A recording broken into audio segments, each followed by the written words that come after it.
Hello everybody, Neil here from the Four Corners and welcome to another Season 15 set related video.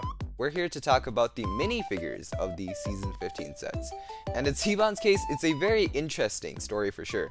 There are Kai and Cole scuba suits, and for the most part, those never really showed up in the show.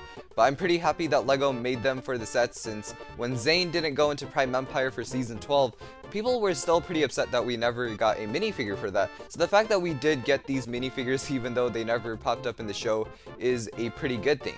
But actually, thinking about it more, there is a possibility that the adventure is not really over yet. Maybe the ninja do go back underwater, and this time Cole and Kai will come along, which means that Cole and Kai will use their scuba suits, just not in Season 15. Maybe it's Season 16 or a third season this year. Other slightly odd things with the ninja in these sets is that the Hydra Bounty comes with the headband hair ninja, at least for 3 of them. We get Lloyd with this headband, Kai with this headband, and Jay with this headband, which I found odd because they usually would just give you the normal hair if they were to do that. So that's a little weird. I wish they gave you the normal hair instead of the headband hair, because that's able to be used a lot more dynamically.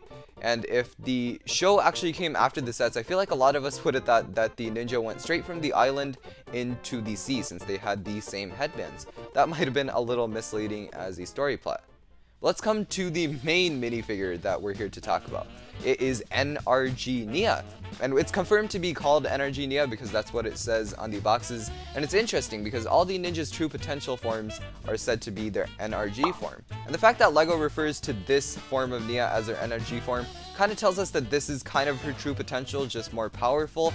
Maybe what she did back in Season 5 was a Spinjitzu burst. That's obviously completely up to your theories there. But the whole issue with this generally beautiful figure is it's not very show accurate.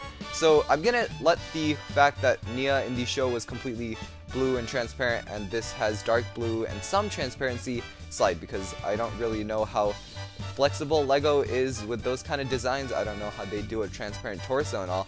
And I'll also let the white face slide, because Nia in the show, again, she had a transparent blue face, not a white face, but this is a pretty interesting way to visualize that. So I'm gonna let that one pass as well.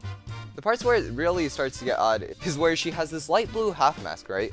And that already doesn't really mix with the colors, and it's also inaccurate to the box art, because in the box art she has a dark blue half mask, so that's already kind of inconsistent. Plus, she never really had a half mask in the show, so it's kind of like LEGO was trying to keep the identity of this water master a secret, even though it's pretty obvious. But where it gets a little bit more crazy is she has a dark blue headband. And honestly, the mask problem wasn't too huge because you could always just take it off and make the figure more accurate. But now the headband also, that's completely inaccurate, because Nia didn't have that. She had this hair that flowed with the water in the show. And so the fact that you can't really change that in minifigure form is a little annoying, and I wish the original hair from the show, which looked a lot more cooler and it probably a lot more easier to mold, actually existed, because this is more complicated and it's something that I really don't want.